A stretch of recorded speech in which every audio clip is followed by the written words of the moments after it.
تو جو رب ایسے کو معاف کرنے کے لیے تیار بیٹھا ہو وہ ڈیفینس کی عورتوں کو معاف نہیں کر سکتا، وہ مردوں کو معاف نہیں کر سکتا، جو اور پھر ہم بھی حضور کی امت ہی، ہم بھی حضور کی امت ہی، آخری عمر میں کیا خاک مسلمان ہوں گے۔ غلط شعر ہے، مومن بیچارے کو سمجھ ہی نہ آئی کہ اللہ کی رحمت کیا چیز ہے۔ سانس ٹوٹنے سے پہلے سر جھکا دو، مسئلہ حل ہو جائے گا۔ لیکن بات یہ ہے کہ سانس کب ٹوٹ جائے اس کا کیا خبر، جوانی میں ٹوٹے، بڑھاپے میں ٹوٹے، لہذا اب توبہ کرو، آج توبہ کرو، اللہ میری توبہ، اللہ کی رحمت کو آتا دیکھو۔ بنی غور واقعہ سن، قارون کا نام تو آپ نے سب نے سنا، کیسا ظالم آدمی جس نے حضرت موسیٰ علیہ السلام پر فحاشی کی تہمت لگائی، فحاشی کی۔ اللہ نے زکوٰۃ کا حکم دیا، ہماری زکوٰۃ ہے 2.5%، بنی اسرائیل کی زکوٰۃ تھی 10%، پھر اس کا رزق تھا کھرب ہا کھرب کی مالیت میں، حساب کیا تو بنے کروڑ ہا کروڑ، کہنے لگا سب کچھ گیا۔ ایک عورت کو پیسے دیے، فاحشہ عورت کا، تو پیسے لے لے، میں موسیٰ علیہ السلام سے مسئلہ پوچھوں گا کہ جو برائی کرے اس کی کیا سزا ہے۔ وہ کہیں گے سنگسار کر دو، پتھر مار مار کے مار دو، تو اٹھ کے کہنا کہ میرے ساتھ تو انہوں نے یہ کیا ہے۔ انہوں نے کہا ٹھیک ہے، پیسے لے لیے۔ جب ایمان نہ ہو تو پیسے پہ آدمی بکتا رہتا ہے، جسم بھی بکتے ہیں، جان بھی بکتی ہے، سب کچھ بکتا ہے۔ موسیٰ علیہ السلام واضح فرما رہے، قارون کھڑا ہو گیا، جی جو شادی شدہ برائی کرے اس کی کیا سزا ہے؟ فرما اس کو پتھر مار مار کے مار دیا جائے۔ کہ اگر آپ کریں کا مجھے بھی مار دیا جائے۔ کہ یہ عورت کیا کہتی ہے؟ اس عورت کو کھڑا کیا، بول۔ اس نے جب نبوت کے چہرے پر نگاہ پڑی وہ تو لرز گئی، کہا جی میں کچھ نہیں کہتی، میں پہلے ہی بڑی نافرمان ہوں، پہلے ہی میرے اوپر بڑے گناہ ہیں، یہ گناہ اپنے ذمے لے کے میں نہیں مرنا چاہتی، مجھے تو اس نے پیسے دیے تھے کہ آپ پہ تہمت لگاؤں۔ تو موسیٰ علیہ السلام سجدے میں گر گئے، یا اللہ تیرے نبی کے ساتھ یہ ہو گیا۔ اللہ نے فرمایا زمین تیرے تابع ہے، جو کہے گا کر گزرے گی۔ موسیٰ علیہ السلام جلالی، ویسے ہی جلالی نبی تھے، بال کھڑے ہو جاتے تھے غصے میں، کھڑے ہوئے، قارون سامنے تھا، ارشاد فرمایا زمین کو نگل جا اس کو، اخسفی بہ، کھا جا اس کو۔ تو زمین پھٹی اور اس کے پاؤں اندر چلے گئے۔ انہوں نے سمجھ گیا کہ نظام چل گیا میرے خلاف، کہ اے موسیٰ معاف کر دے۔ انہوں نے فرمایا اور اندر لے جا، تو گھٹنوں تک چلا گیا۔ کہ اے موسیٰ معاف کر دے، اور اندر چلا جا، تو کمر تک چلا گیا۔ اے موسیٰ معاف کر دے، انہوں نے کہا اور لے جا، وہ گردن تک آ گیا۔ اے موسیٰ معاف کر دے، انہوں نے کہا اور اندر چلا جا، وہ سارا دھنس گیا، زندہ دفن ہو گیا۔ لا الہ الا اللہ۔ اب اللہ تعالیٰ کا پیغام ہے، اے موسیٰ تم سے معافیاں مانگتا رہا، میری عزت کی قسم مجھ سے ایک دفعہ مانگتا میں معاف کر دیتا۔ ہاں ہم قارون سے برے ہیں، اللہ کا لاکھ لاکھ شکر ہے ہم حضرت محمد مصطفیٰ صلی اللہ علیہ وسلم کے امتی ہیں، ہمارے پیچھے تو بہت بڑا سہارا ہے۔ لیکن سہارے کا مطلب یہ نہیں کہ آدمی بے غیرت ہو جائے، کہ جو مرضی کرو پیچھے سہارا ہے۔ ہمیں تو معاف کرنے کے لیے پہلے تیار بیٹھا ہوا ہے، ہمارے چہرے خراب نہیں کر رہا۔ وہ کون سا ایسا جرم ہے جو چہروں کو خراب کرنے والا اس وقت نہیں ہو رہا؟ اگر ہم حضور کا امتی نہ ہوتے تو آج مرد و عورتوں کے چہرے ختم ہو جاتے، مسخ ہو جاتے۔ یہ تو اللہ کو اپنے حبیب کی علاج ہے۔ اچھا ہم نے کوئی درخواست دی تھی کہ ہمیں حضور کا امتی بنانا؟ موسیٰ علیہ السلام کو اللہ تعالیٰ نے فرمایا، جن لوگوں نے پتھر وہ بچڑے کی پوجا کی نا، موسیٰ علیہ السلام سے اللہ نے کہا ان سب کو قتل کر دو، ان کی توبہ یہ ہے کہ ان کو قتل کیا جائے۔ تو لوگ آئے کہ جی کیسے قتل کریں، کہیں بیٹا ہے، کہیں بیوی ہے، کہیں ماں ہے، کہیں باپ ہے، کیسے ایک دوسرے کو قتل کریں؟ اللہ سے جا کے معافی مانگے کہ ویسے ہی معاف کر دیا جائے۔ تو موسیٰ علیہ السلام 70 آدمی لے کر کوتور پہ گئے، اے اللہ معاف کر دے، ویسے ہی معاف کر دے۔ اللہ تعالیٰ نے فرمایا تیری امت کی توبہ تو قتل ہی ہے، ایک امت بعد میں آنے والی ہے جتنے مرضی بڑے گناہ کر لیں، ایک دفعہ کہہ دیں اے اللہ معاف کر دے، ان کے سارے ہی معاف کر دوں۔ موسیٰ علیہ السلام نے کہا یا اللہ وہ کون سی امت ہے؟ کہا میرے حبیب کی امت ہے۔ کب اگر مجھے دے دیں، کہ نہیں آپ کو نہیں دینی، آپ پہلے ہیں وہ بعد میں ہیں۔ عیسیٰ علیہ السلام نے سے اللہ نے جنت کی صفات بیان کرتے ہوئے فرمایا کہ اس کا پانی ایسا ہے کہ ایک قطرہ انگلی پہ لگائے تو سارا جہان معطر کر دے، ایک گھونٹ پی لے کبھی پیاس نہ لگے۔ عیسیٰ علیہ السلام کہنے لگے یا اللہ وہ پانی مجھے بھی پلا دے۔ اللہ تعالیٰ نے فرمایا جب تک میرا حبیب نہ پیے وہ پانی سب پہ حرام ہے، اور جب تک میرے حبیب کی امت نہ پیے وہ پانی ساری امتوں پہ حرام ہے۔ اور قیامت کا دن ہوگا، اللہ کا نبی کہے گا یا اللہ میری امت کا حساب میرے حوالے کریں۔ اللہ تعالیٰ فرمائیں گے کیوں؟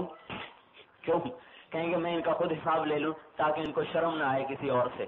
تو اللہ تعالیٰ فرمائیں گے جب آپ حساب لیں گے، ان کے گناہ دیکھیں گے تو آپ سے تو شرمائیں گے کہ نہیں شرمائیں گے؟ کہیں گے ہاں، کہنے میں آپ کو بھی نہیں دیتا، میں پردے میں ان کا حساب لوں گا، کسی کو نہیں بتاؤں گا کہ یہ کیا کیا کرتے رہے۔ کوئی جہنم میں بھی جائے گا تو پردے میں جائے گا، جائیں گے تو صحیح جہنم میں، جہنم کے 7 حصے ہیں، سب سے اوپر جہنم، پھر حطمہ، پھر لظہ، پھر سعیر، پھر سقر، پھر جحیم، پھر حاویہ۔ جہنم مسلمانوں کے لیے ہے، کون سے مسلمان مرد عورت جو توبہ کیے بغیر مر گئے؟ حطمہ عیسائیوں کے لیے، لظہ یہودیوں کے لیے، سعیر مجوس کے لیے، آتش پرست ایرانی، سقر چنگیزیوں کے لیے، ستاروں کے سورج کے پجاری، اور جحیم مشرکین کے لیے، مشرکین پتھروں کے پجاری، اور حاویہ منافقین کے لیے ہے۔ حاویہ منافقین کے لیے، جب اللہ دوزخ کی آگ کو بھڑکاتا ہے تو حاویہ کا پردہ اٹھا دیتا ہے، اس میں سے جو آگ نکلتی ہے، جہنم کی آگ بھی چیخنے لگتی ہے اس آگ کی تپش سے۔ جب حضور کی امت کو ڈالا جائے گا جہنم میں تو ان کے چہرے کالے نہیں ہوں گے، ان کے ہاتھوں میں ہتھکڑیاں نہیں ہوں گی، ان کے پاؤں میں بیڑیاں نہیں ہوں گی، تو جب گریں گے تو وہ جنت کا دوزخ کا دروازہ کہے گا مالک یہ کون آ گئے جن کے چہرے سفید، جن کے ہاتھوں میں ہتھکڑیاں نہیں، پاؤں میں بیڑیاں نہیں؟ تو اللہ تعالیٰ کا ارشاد ہوگا آپ کو حکم دو کہ انہیں پکڑے، اور اے مالک ان کے ہاتھوں میں ہتھکڑیاں مت ڈالو، ان ہاتھوں نے صدقات دیے ہوئے میرے نام پر، ان پاؤں میں بیڑ زنجیریں مت ڈالو، یہ پاؤں میرے مسجدوں کی طرف کئی دفعہ اٹھے ہیں، ان کے چہروں کو مت جلانا، یہ ماتھا کئی دفعہ میرے دربار میں ٹکا ہے، ان کے دل کو مت جلانا، اس کے اندر ایمان ہے، باقی سارے وجود کو آگ لپیٹ لے۔ اچھا جب آگ قریب آئے گی نا تو یہ کہیں گے لا الہ الا اللہ، تو آگ پیچھے ہٹ جائے گی، پھر وہ آگے آئے گی کہیں گے لا الہ الا اللہ، آگ پیچھے ہٹ جائے گی، پھر وہ آگے آئیں گے وہ کہے گا جنت وہ دوزخ کا فرشتہ پکڑ دی کیوں نہیں؟ وہ کہے گی لیس لی سلطان ولا لا الہ الا اللہ، وہ کہے گی لا الہ الا اللہ پہ میرا زور نہیں چلتا، میں کیسے پکڑوں؟ تو کہیں گے اچھا اب پکڑو۔ اب جب چوتھی دفعہ پکڑنے آئے گی وہ لا الہ الا اللہ کہنا چاہیں گے، اللہ زبان بند کر دے گا، زبان بند ہو جائے گی، زبان بندی اندر ہے بول نہیں سکیں گے۔ اب اللہ کہے گا اسی کلمے کی لاج دنیا میں رکھتے تو یہ آگ تمہیں کچھ نہ کہہ سکتی، تم نے میرے کلمے کی عزت کو پارا پارا کیا، آج اس کی سزا تمہیں چکھنی پڑے۔ یہ امت جہنم میں بھی جائے گی تو اتنی رعایتوں کے ساتھ جائے گی۔ تو میرے بھائیوں اور بہنوں، ہم توبہ کریں، اپنے مالک کے سامنے اپنی توبہ کو پیش کریں۔ اور توبہ کیا ہے کہ میری زندگی حضرت محمد صلی اللہ علیہ وسلم جو قارون کو معاف کرنے کے لیے تیار بیٹھا ہو، اس امت کو کیوں نہیں کرے گا؟ اور جو روزانہ بادشاہوں کے دربار تو رات کو بند ہوتے ہیں اور ہمارے رب کا دربار تہجد میں دربار خاص کھلتا ہے۔ ایک بادشاہوں کا دربار عام ہوتا تھا، ایک دربار خاص ہوتا تھا۔ دلی ہم گئے جماعت میں گئے تو میں وہاں سے نکل آیا قلعہ دیکھنے کے لیے۔ شاہجہان کا ایک دربار خاص تھا، ایک دربار عام۔ دربار عام سرخ پتھر سے بنا ہوا تھا، دربار خاص سنگ مرمر سے سارا بنا ہوا تھا، یعنی پورے پلر سارا کچھ سنگ مرمر۔ اللہ کا ایک دربار خاص ہے، ایک دربار عام تو اب بھی کھلا ہوا ہے، شام تک کھلا رہے گا، رات تک کھلا۔ جب رات کے 12 بجے گے تو دربار خاص کھلے گا۔ جب سب نیند کے مزے لے رہے ہوتے ہیں تو اللہ کا عرش پہلے آسمان پہ آتا ہے اور دربار خاص کھلتا ہے، پھر اعلان ہوتا ہے کوئی میرا بندہ یا بندی جو مجھ سے صلح کرنا چاہتا ہو، جو مجھ سے کچھ لینا چاہتا ہو، جو توبہ کرنا چاہتا ہو، جو مجھے اپنا دکھڑا سنانا چاہتا ہو، ہے کوئی؟ محمد بن حسین بغدادی بازار میں گئے، ایک کنیز عورت لونڈی فروخت ہو رہی تھی، اس کو خرید کے لے آئے۔ لوگوں نے کہا پاگل سی ہے، انہوں نے کہا ٹھیک ہے کوئی بات نہیں۔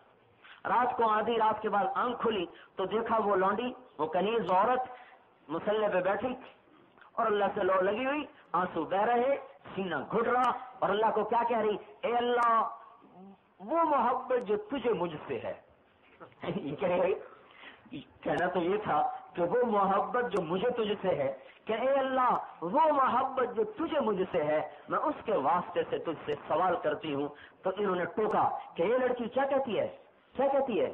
یوں کہ اے اللہ وہ محبت جو مجھے تجھ سے ہے۔ کہنے گے چپ کرو، اگر اس کو مجھ سے محبت نہ ہوتی تو مجھے یہاں نہ بٹھاتا، تجھے وہاں نہ سلاتا۔ مجھ سے محبت ہے تو میری نیند کو اٹھا کر، میری نیند سے مجھے اٹھا کر مجھے مسلح پہ کھڑا کر دیا۔ پھر کہنے گے اے اللہ اب تو تیری میری محبت کا راز فاش ہو گیا، لوگوں کو پتہ چل گیا کہ ہم محب و محبوب ہیں۔ اے اللہ اب مجھے اپنا وصال دے دے، مجھے اپنا ملاپ دے دے، مجھے اپنے پاس بلا لے۔ چیخ نکلی اور جان نکل گئی۔ تو فرماتے مجھے بڑا غم ہوا، میں صبح اٹھا، اس کا کفن لینے گیا،